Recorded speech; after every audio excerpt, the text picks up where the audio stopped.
خلاصہ ہم روزانہ سنتے ہیں، پارہ 22 کا خلاصہ۔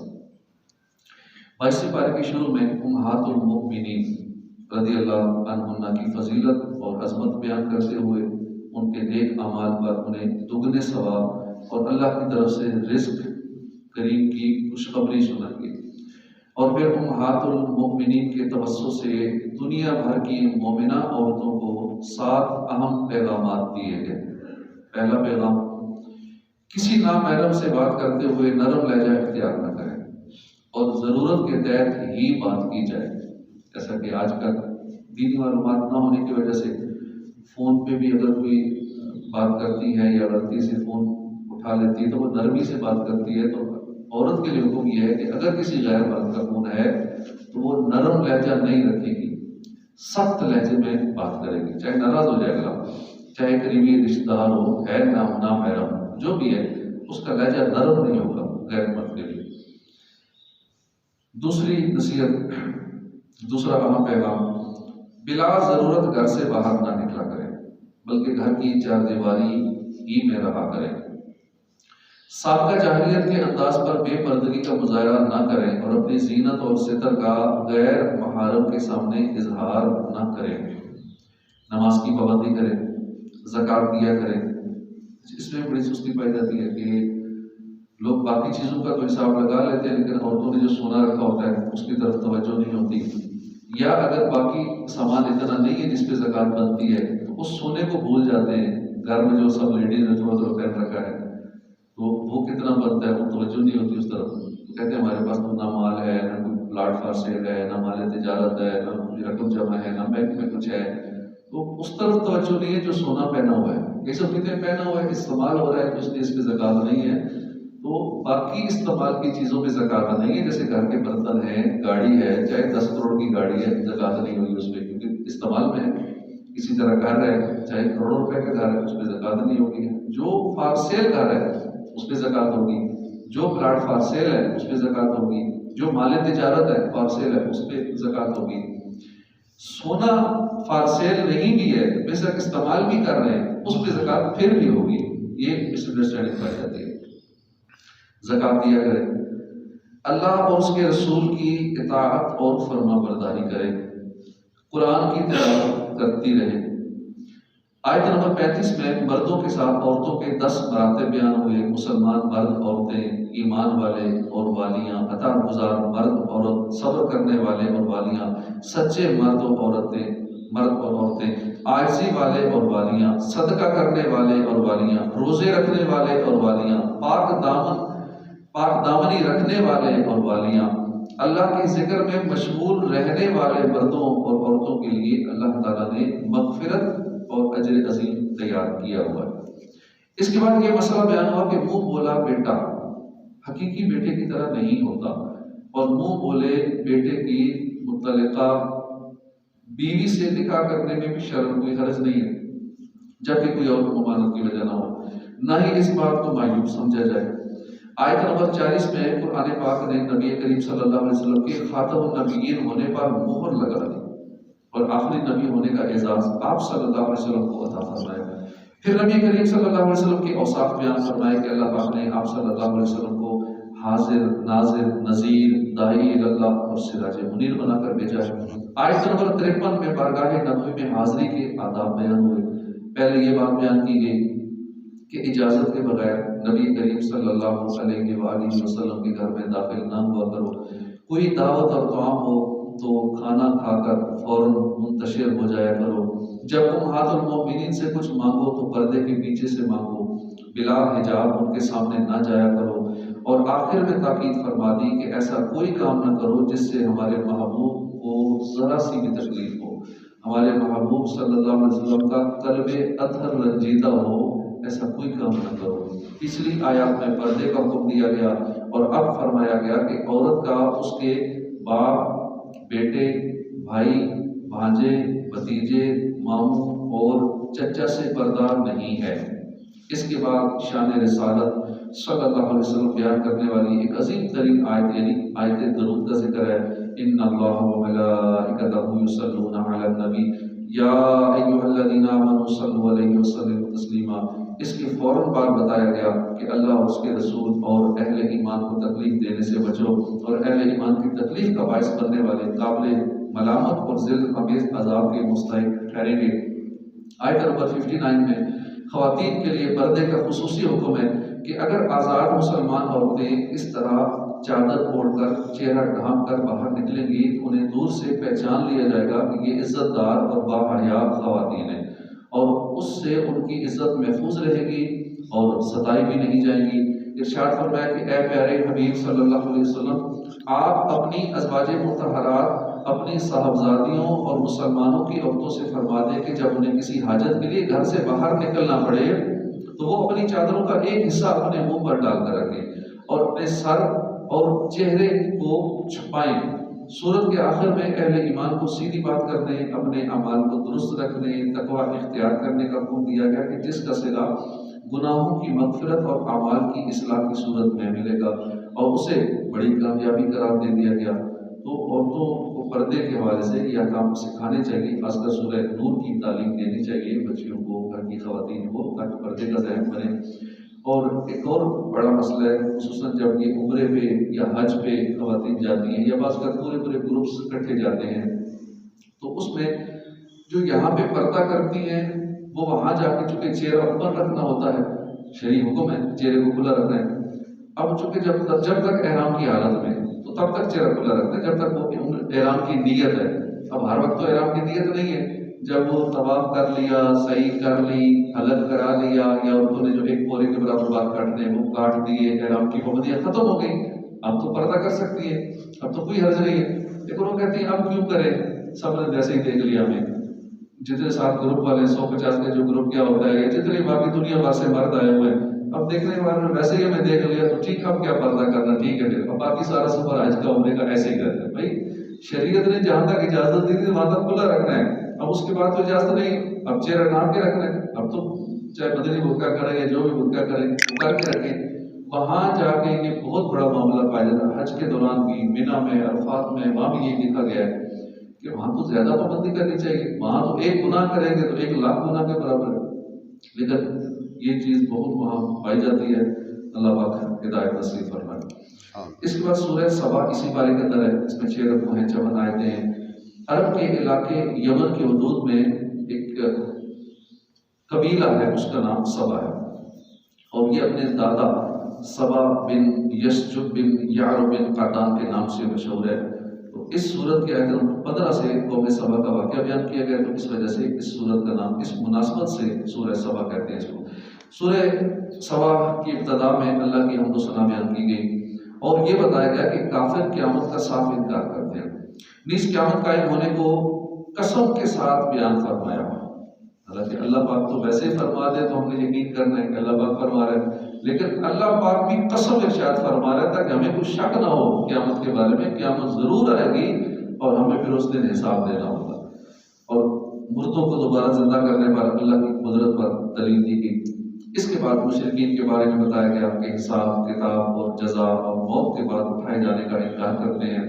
اللہ پاک نے اپنے نبی علیہ السلام کی زبانی یہ بیان کروا دیا کہ آپ اپنے رب کی قسم یاد کر کے کہیں کہ قیامت آ کر رہے گی اور نیکوکاروں کو جزا اور بدکاروں کو سزا ضرور مل کر رہے گی۔ آیت نمبر 10 سے اللہ پاک نے حضرت داؤد علیہ السلام، حضرت سلیمان علیہ السلام پر کیے جانے والے اپنے خصوصی انعامات اور فضل و عنایت کا ذکر کیا کہ داؤد علیہ السلام کو بڑی فضیلت عطا کی گئی۔ اللہ پاک نے انہیں ایسی خوش الہانی یعنی اتنی پیاری آواز عطا فرمائی تھی کہ جب وہ زبور کی تلاوت کرتے تھے تو ان کے ساتھ پہاڑ اور پرندے تلاوت میں مشغول ہو جاتے تھے، لوہا ان کے ہاتھوں میں آتا تو موم بن جاتا تھا، نرم ہو جاتا تھا اور اس سے وہ زرہ بنا لیا کرتے تھے۔ اس کے ساتھ سلیمان علیہ السلام کے معجزات کا بھی تذکرہ ہے کہ ہوا ان کے اندر تھی، ان کے تابع فرمان تھی، ہوا ان کے تخت کو تیز رفتاری کے ساتھ اڑا کر لے جاتی تھی، جہاں بھی آپ نے ٹریول کرنا ہوتا تھا دور و نزدیک تو ہوا بڑی سپیڈ کے ساتھ ان کے تخت کو وہاں تک لے جاتی جہاں آپ نے جانا ہوتا تھا، اور ان کے لیے پگھلے ہوئے تانبے کا چشمہ جاری کر دیا، اس سے جیسے چاہتے وہ برتن ڈھال لیتے تھے۔ اللہ کے حکم سے جنات آپ کے کام کر دیا کرتے تھے، جنات سلیمان علیہ السلام کے حکم کے پابند تھے، سلیمان علیہ السلام کے حکم پر بڑے بڑے قلعے اور بڑی بڑی عمارتیں بنا لیا کرتے تھے۔ یعنی آج کی ٹیکنالوجی پھر اس کے آگے تو کچھ بھی نہیں ہے کہ جنات تو کئی ٹنوں بھاری وزن اٹھا لیتے ہیں، بڑے بڑے پتھر اٹھا لیتے ہیں، اور راتوں رات کئی مسجدیں جنات میں دنیا بھر میں موجود ہیں جو جنات نے بنائی ہیں، راتوں رات پوری مسجد کھڑی کر دیتے ہیں۔ تو یہ جنات بڑا کام کرتے ہیں، تھکتے بھی نہیں، ہوتے ہی بڑے پاورفل ہیں۔ کئی لوگ کوشش کرتے ہیں جن قابو کرنے کی، چلے کاٹتے رہتے ہیں کس طرح جن قابو آ جائے، قابو آتے ہیں بعض وقت کئیوں کا اپنا دماغ فارغ ہو جاتا ہے اسی چلے کے چکر میں، اور جب بالفرض قابو آ بھی گیا تو وہ کہتے ہیں اب کام بتاؤ میں کیا کروں، کس کو کھاؤں، کچھ نہ کچھ اس نے کرنا ہی ہے، وہ کتنا کام دے گا، اس نے کر کے فوری آ جانا ہے، ہم سالوں کا کام دیں گے اس نے دستی کر کے واپس آ جانا ہے، اب بندے کو چھوڑے گا نہیں، تو ایک کام پہ لگانا ہوتا ہے اس کو، اور بہت سارے مسائل ہیں۔ تو یہ خواہش نہیں ہونی چاہیے کہ میں نے جن قابو کرنا، کئی لوگ آتے ہیں کہ میں نے چلے کاٹنے ہیں، یہ مسئلہ بن گیا، وہ وظیفہ بتائیں کیا کروں۔ تو ایک تو بغیر پیر کے کوئی وظیفہ سوشل میڈیا سے یا ہر ایک سے سن کے نہیں کرنا چاہیے، ورنہ کوئی فرق لگ جائے گا دماغ کو یا کوئی نہ کوئی مسئلہ بن سکتا ہے۔ اپنے پیر کامل کے بتائے ہوئے اوراتوں وظائف ہی کرنے چاہیے، اور ان جنوں شنوں کے چکر میں نہیں پڑنا چاہیے، ان کو قابو وغیرہ نہیں کرنا چاہیے، اپنے اور بہت سارے کام ہیں وہ کر لینا۔ سلیمان علیہ السلام نے بارگاہ الہی میں دعا کی تھی کہ ان کی وفات کا حال جنات پر ظاہر نہ ہو، تاکہ انسانوں کو معلوم ہو جائے کہ جن غیب نہیں جانتے۔ آج بھی لوگ ہم لوگوں کے پاس جاتے ہیں اور کہتے ہیں کہ بتائیں ہم پہ تعویذ کس نے کیا، بتائیں یہ فلاں چوری ہماری کس نے کی، ہمارا کام فلاں والا کس نے کیا، آپ ذرا اپنے جن سے پوچھ کے بتائیں نا۔ تو یہ آج بھی مرض بہت عام ہے، یہ غلط ہے۔ جنوں کو علم غیب نہیں ہے، یہ جو بھی اگر تکے سے بتا دیتے ہیں نا، عامل بتاتا ہے یا عامل اپنے ایک جن قابو کیا ہوتا ہے، اس کو پورا ایک بزنس چل رہا ہوتا ہے، پورا ایک سسٹم ہے ان کا، آگے انہوں نے سیلز مین بنائے ہوتے ہیں جو کسٹمر کیئر کر کے لاتے ہیں، اور پھر وہ آگے ان کو جو بھی کام لینا ہوتا ہے کمیشن لیتے ہیں، اچھا خاصا کمائی کا یہ بھی ایک ذریعہ ہے، پوری فیلڈ الگ سے ہے۔ لوگوں نے اوپر کسی عامل سے رابطہ کیا ہوتا ہے اور عمل سے پوچھ کے اپنا کام کراتے ہیں اور اپنا کمیشن ایجنٹ کے طور پہ کام کرتے ہیں۔ تو ایسے عملوں سے بچنا چاہیے، جس طرح وہ آج کل وہ شف والا سلسلہ چل رہا ہے، اور وہ ملازمت والے ملک میں آج کل وہ خبر بنی ہوئی ہے، ایک عظیم قسم مذاق بن گیا ہے۔ لوگوں کو بہترین یہ بزنس ہے، خاص کر پاکستان میں بھی اور دنیا بھر میں بھی، جس نے راتوں رات امیر ہونا ہے یا کروڑ پتی ارب پتی ہونا ہے نا، وہ اس فیلڈ میں آ جاتے ہیں اور 10 مہینوں میں کروڑ پتی ہو جاتے ہیں، اور آسان کام ہے، کیونکہ جب تک بیوقوف لوگ ہیں نظام چلتا ہے ایسے لوگوں کا۔ تو اللہ پاک ہدایت نصیب فرمائے۔ ہمیں ایسے لوگوں کے چکروں سے بچنا چاہیے۔ لاکھوں روپے لوگ، کروڑوں روپے لوگ تعویذات پہ لگا دیتے ہیں، ان چکروں میں لگا دیتے ہیں، اور جانیں بھی چلی جاتی ہیں، مال بھی چلا جاتا ہے، عزتیں بھی چلی جاتی ہیں۔ تو بچ کے خود بھی بچنا ہوتا ہے، اپنی خواتین کو بھی بچانا ہوتا ہے۔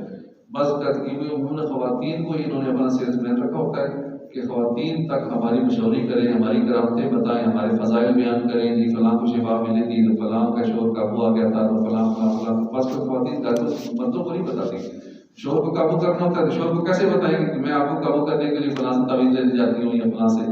تو اس چکر میں وہ ایسے بلیک میل کرتے ہیں، اس طرح کے جیلی پیر اور عامل، اللہ پاک ان سے بچائے۔ اور یہ ہمیں گھر والوں کو بھی، خواتین کو بھی بتاتے رہنا چاہیے کہ اس طرح کی چیزوں سے، تعویذ دانوں سے، ایسے عملوں سے ہم نے ہمیشہ بچ کے رہنا ہے۔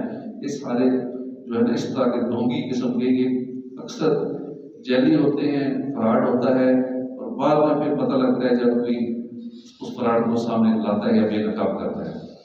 تو سلیمان علیہ السلام نے یہ دعا کی تھی تاکہ لوگوں کو پتہ چلے کہ جن غیب نہیں جانتے۔ پھر آپ محراب میں داخل ہوئے اور حسب عادت نماز کے لیے ٹیک لگا کے، اپنا عصا ڈنڈا جو تھا اس کے ساتھ ٹیک لگا کے کھڑے ہو گئے۔ جنات خدمت کرتے رہے، اپنے کام میں مشغول رہے، اور جنات یہ سمجھتے رہے کہ سلیمان علیہ السلام کھڑے عبادت کر رہے ہیں، نماز میں ہیں، زندہ ہے۔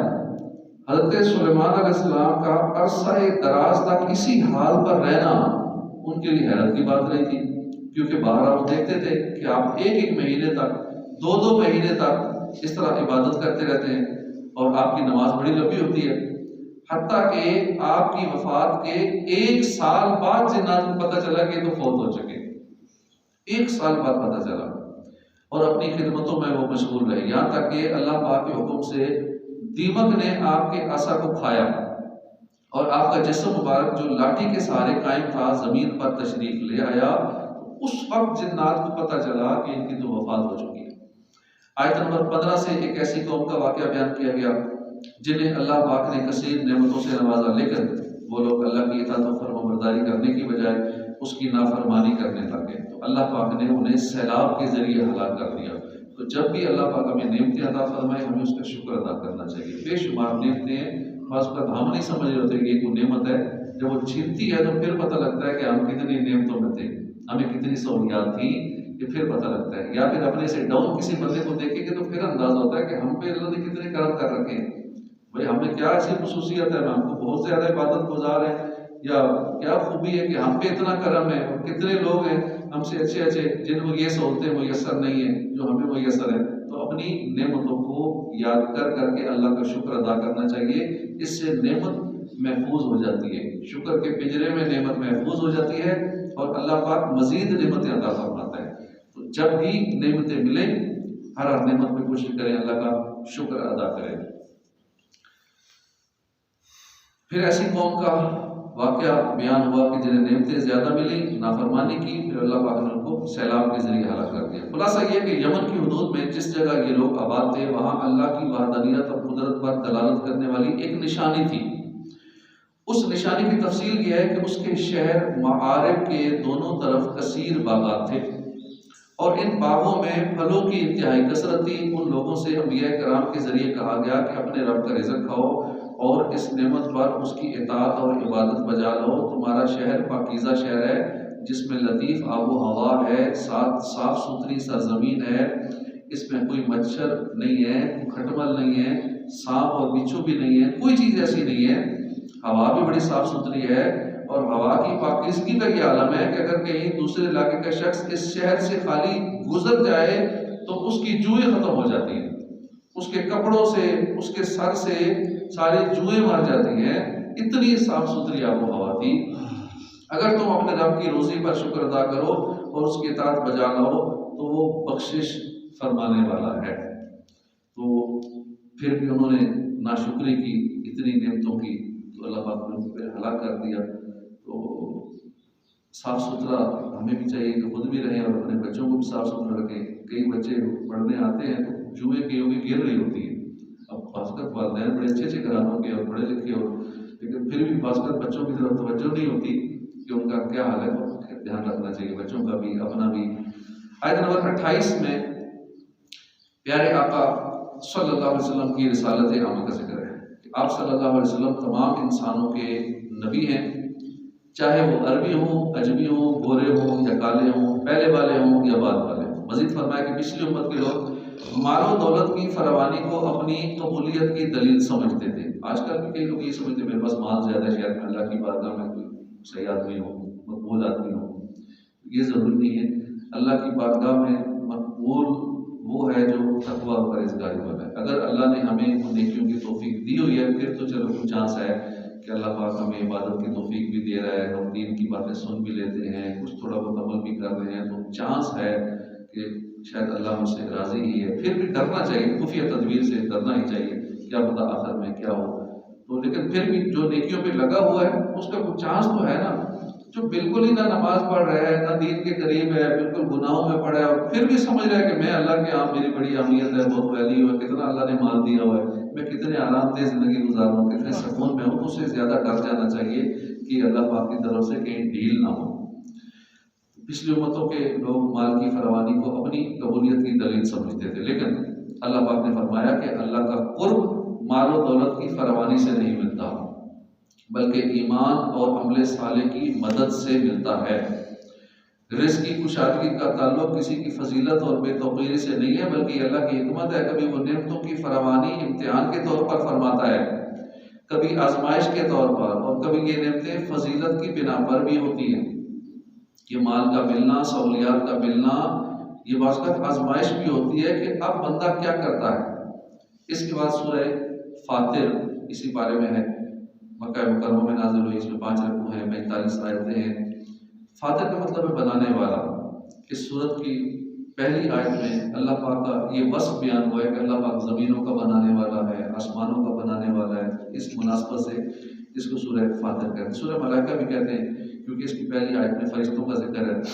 شروع میں اللہ کی حمد بیان کی گئی کہ تمام تعریفیں اس اللہ پاک کے لیے ہیں کہ جس نے آسمان و زمین بغیر کسی سیمپل کے بنائے، بغیر کسی نمونے کے بنائے. فرشتوں کو پیدا فرمایا کہ جو انبیاء کرام کی بارگاہ میں حاضر ہوتے ہیں، 2 2 3 3 4 4 پروں والے فرشتے پیدا ہوئے. فرمایا کہ اللہ پاک قادر مطلق ہے، وہ کسی پر اپنی رحمتوں کے فیضان کھول دے تو کسی کی مجال نہیں کہ کوئی اسے روک دے، اور اللہ پاک کسی کے لیے یہ فیضان رحمت روک دے تو کسی کی مجال نہیں کہ وہ عام کر سکے.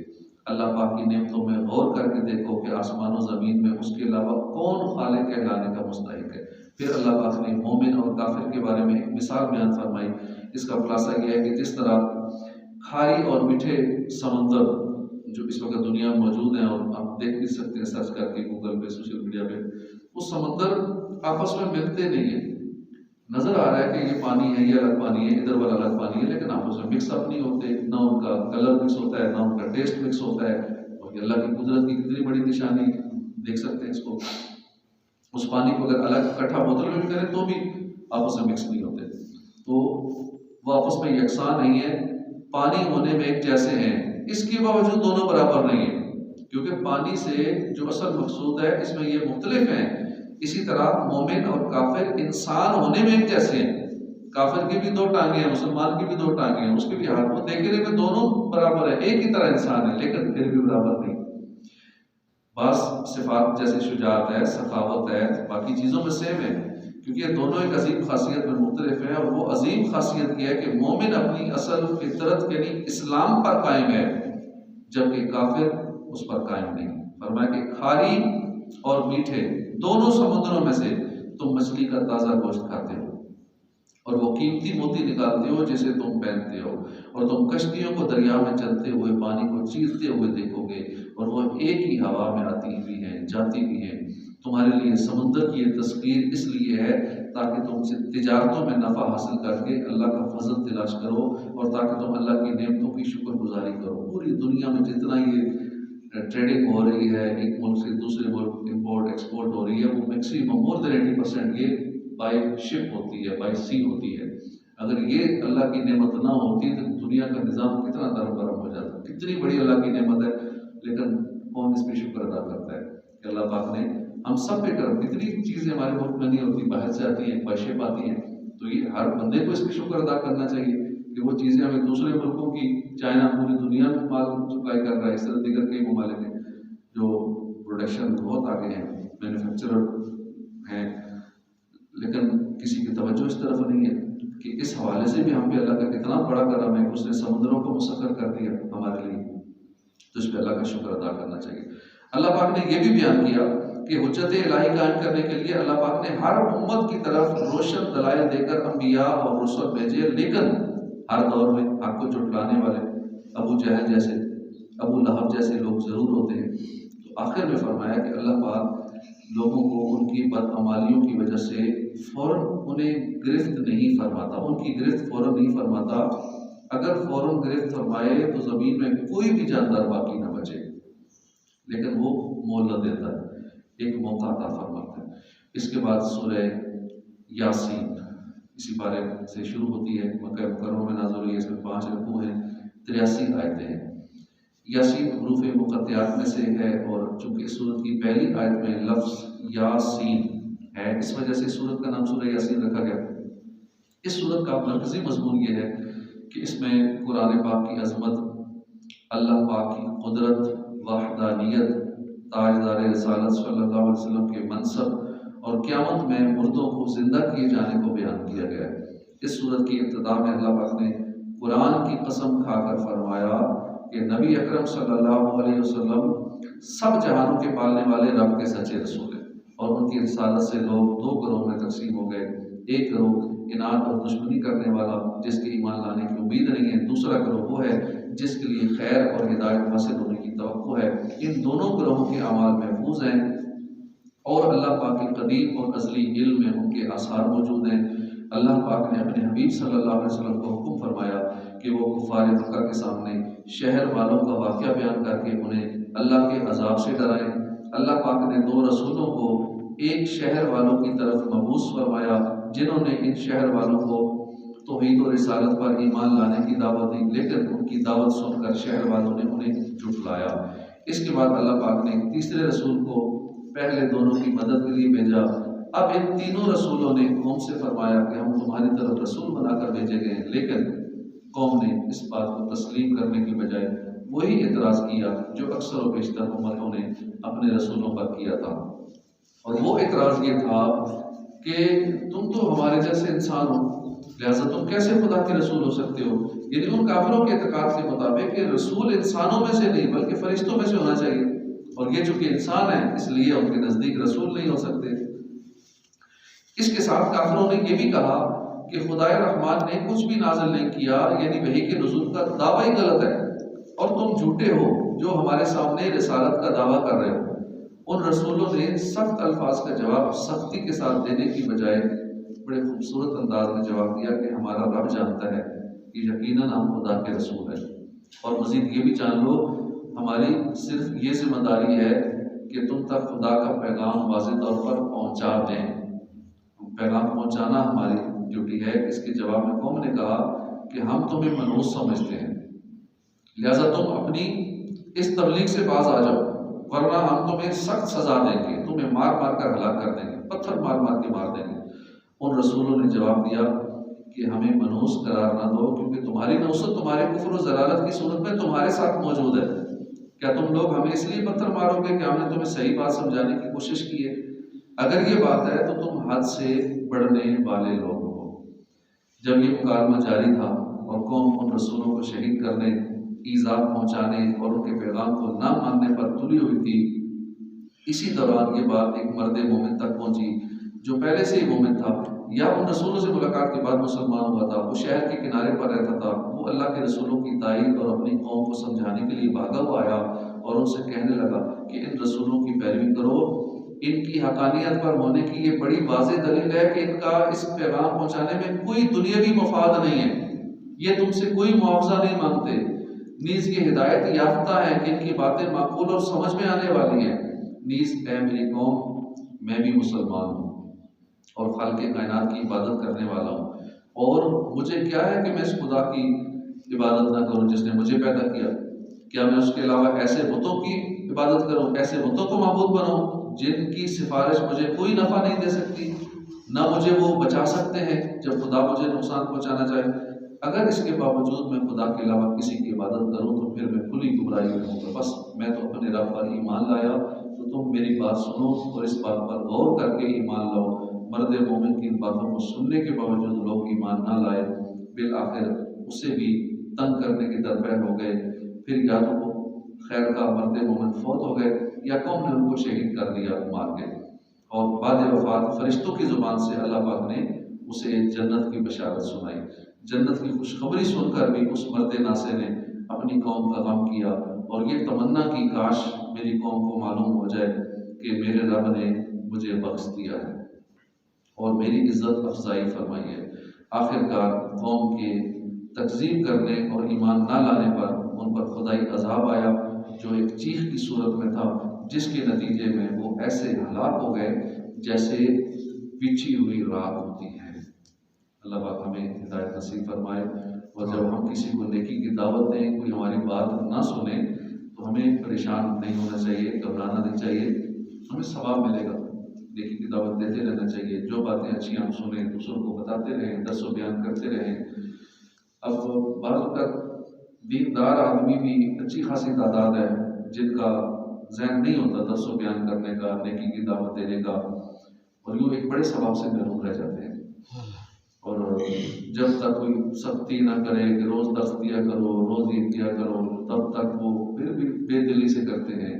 تو ہمیں شوق سے یہ نیکی کی دعوت والا کام کرنا چاہیے، کیونکہ ایک بات پر 1 سال کی عبادت کا ثواب ہے، ثواب والا کام۔ اس میں مانے نہ مانے اس پہ نہیں ہے، ہمارا کام ہوتا ہے وما علینا الا البلاغ، ہمارا کام ہے پہنچا دینا، یہ کام شوق سے کرنا چاہیے۔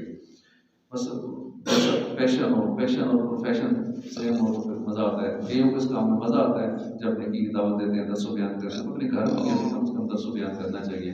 گھر والوں کو بٹھا کے کوئی نہ کوئی ہم اچھی باتیں بتائیں, کوئی سنتیں بتا دیں, کوئی آداب وغیرہ بتا دیں, حدیثیں کو سنا دیں. بہت سارے موضوعات ہیں. اب تو دعوت اسلامی کے بہت سارے بکس ہیں, سنتیں, آداب ہے, فیضان سنت ہے, غیبت کی تباہ کاری ہے, نیکی کی دعوت کی کتاب ہے. تو روزانہ کچھ نہ کچھ سلسلہ گھر میں رکھیں نیکی کی دعوت کا, اس میں ثواب ملے گا ہمیں, اور گھر والوں کی اصلاح بھی ہوگی, گھر والوں کو آگ سے بچانے کا جو حکم ہے وہ سلسلہ بھی انشاءاللہ ہوگا. تو ہمیں اب دیکھیں نا, آدھا پونا گھنٹہ ابھی جو ہم باتیں سن رہے ہیں, اب باتیں مجھے سنانے میں بھی مزہ آ رہا ہے کہ پتہ ثواب ملے گا. آپ سن رہے ہیں, بیٹھے ہوئے ہیں, تکلیف ہے, نیند کا وقت ہے, تھکاوٹ بھی ہے, اس وقت دنیا سوتی ہے, لیکن پھر بھی اللہ پاک نے آپ چند کو چن لیا اس کام کے لیے. آپ بیٹھے ہوئے ہیں, یہ بھی اللہ کا خاص کرم ہے. وہ اپنے خاص چنے ہوئے بندوں کو اس کام پہ لگائے رکھتا ہے. تو اس پہ اللہ کا شکر بھی ادا کرنا چاہیے, کیونکہ اس لیے بیٹھے ہیں کہ ثواب ہے. ہم سارے ثواب کے نیت سے, ہماری نظر چونکہ اس اجر پہ, اس لیے ہمیں یہ تکلیف محسوس نہیں ہوتی کہ خشک ہو رہے ہیں, ہونٹ خشک ہو رہے ہیں, اور یا تھکاوٹ ہے یا نیند بھی ہے, تو پھر بھی بیٹھے رہتے ہیں کیونکہ ثواب ملنا ہے. یہ تکلیف تھوڑی سی ہے, چند سالوں کی ہے, پھر ہم نے مر جانا ہے. پھر جب اجر اس کا نظر آئے گا نا, پھر حیرت ہوگی کاش ہم اور زیادہ کر لیتے. یہ تو گھنٹہ ڈیڑھ یا پونا گھنٹہ بیٹھتے تھے, تو تھوڑا بیٹھتے تھے, ہم زیادہ لگے رہتے علم دین سیکھنے سکھانے میں, کیونکہ بہت بڑی عبادت ہے. علم دین کا حلقہ یہ سمجھو بہترین ایک ذکر بھی ہے. کہتے ہیں پوری رات میں اگر کسی نے ایک علم کی بات سیکھ لی, ایک دین کی بات سیکھ لی, تو پوری رات کی عبادت سے بہتر ہے. علم دین کی ایک بات سیکھ لینا, کتنے مسئلے ہم اس میں سیکھ لیتے ہیں, کتنی حدیثیں سن لیتے ہیں, قرآن کا پورا پارہ ہم نے پورے پارے کا خلاصہ سن لیا. اور ویسے ایک سے پارہ پڑھنا کتنا بھاری لگتا ہے, مشکل لگتا ہے. تو ہم نے تو اس پارے کا نچوڑ سن لیا. تو تقریباً ہماری 22 پارے مکمل ہو چکے ہیں. اللہ پاک ہمیں علم دین سیکھنے کا شوق اور جذبہ عطا فرمائے. تو اسی طرح ہم صبح روزانہ ایک آدھ موضوع پہ سنتیں اور آداب بھی سنتے ہیں. جس طرح قرآن پاک کا سے پارے کا ایک سنتے ہیں خلاصہ, اس کے بعد رمضان کے حوالے سے روزوں کے بارے میں, اعتکاف کے بارے میں اس ٹاپک پہ سنتے ہیں, اور پھر آخر میں سنتیں اور آداب. جیسے آج ہم سنیں گے عصمت سرما, عصمت کے 4 روح کی نسبت سے سرما لگانے کی سنتیں اور آداب. اس کے بعد انشاءاللہ سورہ یاسین شریف ہوگی, اور پھر دعا کا سلسلہ ہوگا.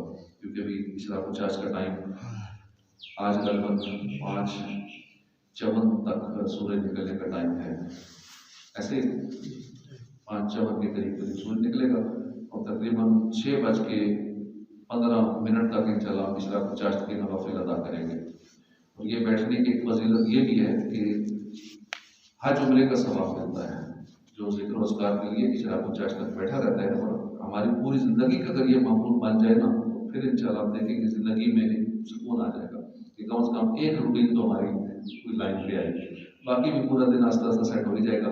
لیکن یہ شیڈول ہمارا صبح اٹھنے سے لے کر تہجد سے لے کر اشراق الچاش تک, اس ٹائم کو ہم اسکیجول کر لینا.